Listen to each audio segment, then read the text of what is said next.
William Pascal Lamers, vous avez été reconnu coupable d'homicide et condamné au poison jusqu'à ce que mort s'en suive. Souhaitez-vous dire quelque chose avant votre exécution?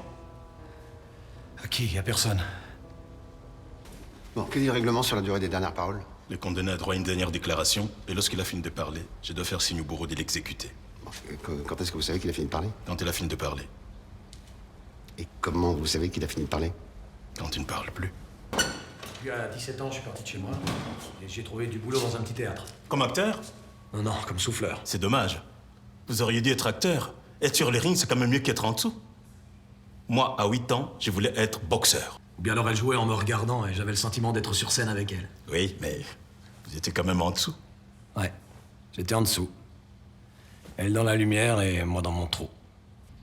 Le signe que vous faites au bourreau pour qu'il envoie le poison, c'est quoi? Je retire discrètement ma casquette, et puis je me suis discrètement le front avec mon mouchoir. Comme ça.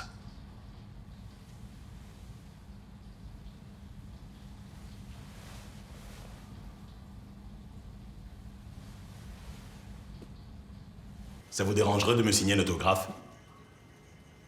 Un autographe? Pour ma femme. Elle a déjà quelques signatures, vous savez. C'est que des boxeurs, mais je suis certain que ça lui fera plaisir de vous avoir dans sa collection. Vous serez son premier acteur, hein?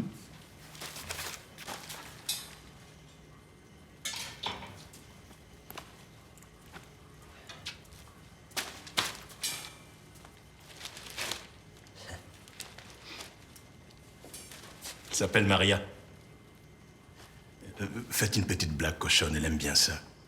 Genre, salut Maria, je suis musclé et chez moi tout est musclé. Tu veux vérifier? C'est drôle, non? Ouais, c'est drôle, ouais. C'est un boxeur qui a écrit ça. Salut Maria, je suis musclé, chez moi tout est musclé. Tu veux vérifier?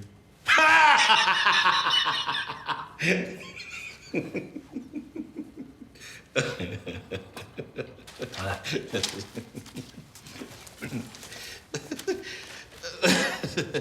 Salut Maria, j'espère qu'on se verra après mon exécution parce que je serai complètement raide. Ah oui. D'accord. Je serai complètement raide. Elle est bonne celle-là, hein? Elle va adorer. Je sais que ça fait beaucoup rire Maria. Et chez nous, on rit beaucoup. Il s'agit de William. Vous savez que le gouverneur a promis de l'exécuter. Je sais. Il a changé d'avis. Je ne devrais pas vous le dire, mais malheureusement, il a l'intention de gracier William dès qu'il sera réélu. Je comprends pas. Pourquoi vous dites malheureusement? Et il dit que la mort sera une fin trop douce pour lui et que tout ce qu'il mérite, c'est de pourrir en prison. Enfin, j'espère que vous partagez pas son point de vue. Non.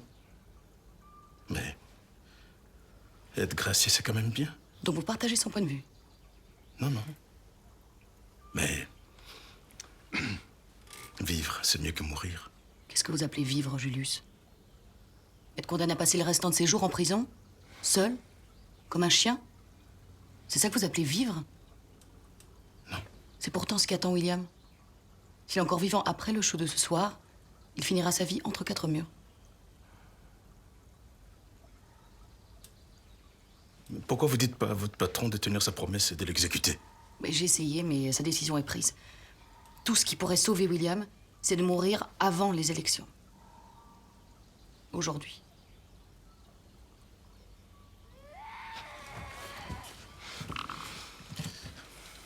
Il y a un problème? Non. Ça va. Pardon. Un jour, je serai obligé de faire les signes au bourreau. Je vais vous demander pardon pour ça. Demandez pas pardon. Vous faites votre boulot, c'est tout. Oui. Mais maintenant, c'est difficile. Je me suis habitué à vous. Vous inquiétez pas. Vous habituerez sans moi. Ça vous plairait d'être gracié? Ce qui me ferait plaisir, c'est de manger sans qu'on me prenne la tête. Alors si vous avez des problèmes de conscience, détachez-moi. Planquez-moi dans le coffre de votre voiture, puis emmenez-moi loin d'ici. Je peux pas faire ça. Je suis gardien. Alors faites le gardien, moi je suis le condamné. Chacun son rôle. J'aime pas mon rôle. Vous voulez le mien? Tout ça, c'est votre faute. Quoi? Si vous n'aviez pas tué ces gens, je ne serais pas obligé de faire le signe. Et si vous étiez mort le premier soir, tout ça serait fini. Bon, cassez-vous, Lopez. Vous allez dire des conneries. C'est vous qui dites des conneries. C'est M. Raven qui avait raison. Fallait se débarrasser de vous tout de suite. Les gens viennent pour vous écouter.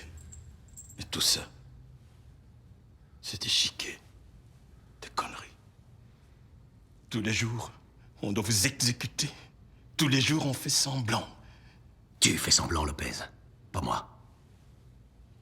Regarde-moi. Regarde-moi.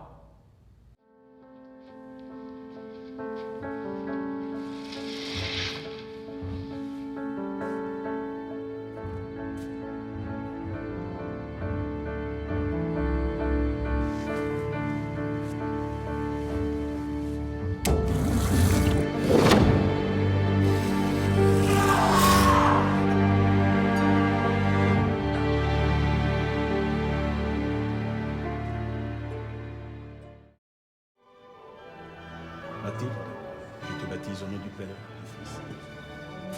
Mathilde, bienvenue au royaume des dieux. Oui, mais oui. Oui, je l'admets, j'ai eu des relations quand j'étais au Congo. J'en ai eu aussi quand j'étais au Burundi et au Tchad. Premièrement, ça ne vous regarde pas, vous n'êtes pas mon confesseur. Deuxièmement, chère madame, qu'est-ce qu'on veut dire par ici? En Afrique, les jeunes filles ont des rapports dès l'âge de 14 ans, parfois 12 ans. Les hommes et les femmes s'unissent naturellement dès que leur physique le leur permet et que leurs sentiments le commandent. Il n'y a pas d'âge légal dans la nature. L'âge du consentement, c'est une invention occidentale, une idée des Blancs. Qu'est-ce que vous allez faire maintenant? Votre culpabilité de femme blanche vous empêche de tirer sur un Africain, c'est ça? On ne tire pas sur un noir, c'est ça? Vous pensez que je ne suis pas assez digne pour subir le même traitement que les autres, à cause de la couleur de ma peau? Bien sûr. Il est difficile d'affronter son propre racisme.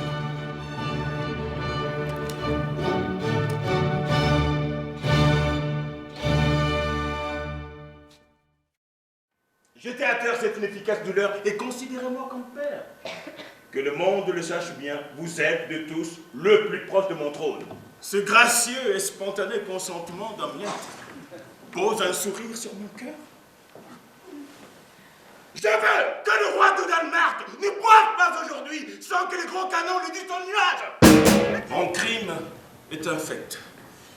Et il pue jusqu'au ciel. Il est le premier maudit depuis l'origine. Le meurtre du frère. Prier, je ne peux pas. Malgré mon désir et ma volonté, ma faute est plus forte que ma forte intention. Et comme assigné à une double tâche, j'hésite. Je ne sais pas par où commencer, je néglige les deux. Quoi? Si cette main maudite s'épaississait du sang du frère, n'y a-t-il pas assez de pluie dans le ciel si doux pour la laver blanche comme neige? À quoi sert la miséricorde sinon à affronter le visage du crime? La prière n'a-t-elle pas cette double force de nous retenir au bord du gouffre ou de nous pardonner une fois que nous sommes tombés? Et je relève la tête et ma faute est passée. Oh. Mais quelle sorte de prière peut-elle? Et toi, Angleterre, si tu tiens à notre amitié, tu n'accueilleras pas froidement mes instructions souveraines qui exigent la mort immédiate d'Hamlet. Fais cela, Angleterre! Car je sens comme une fièvre dans mon sang qui fait rage. Et tu dois me guérir. Quoi qu'il advienne, tant que je ne saurai pas que c'est fait, je ne connaîtrai pas de joie. Si tu es meurtrier, rejoins ma mère.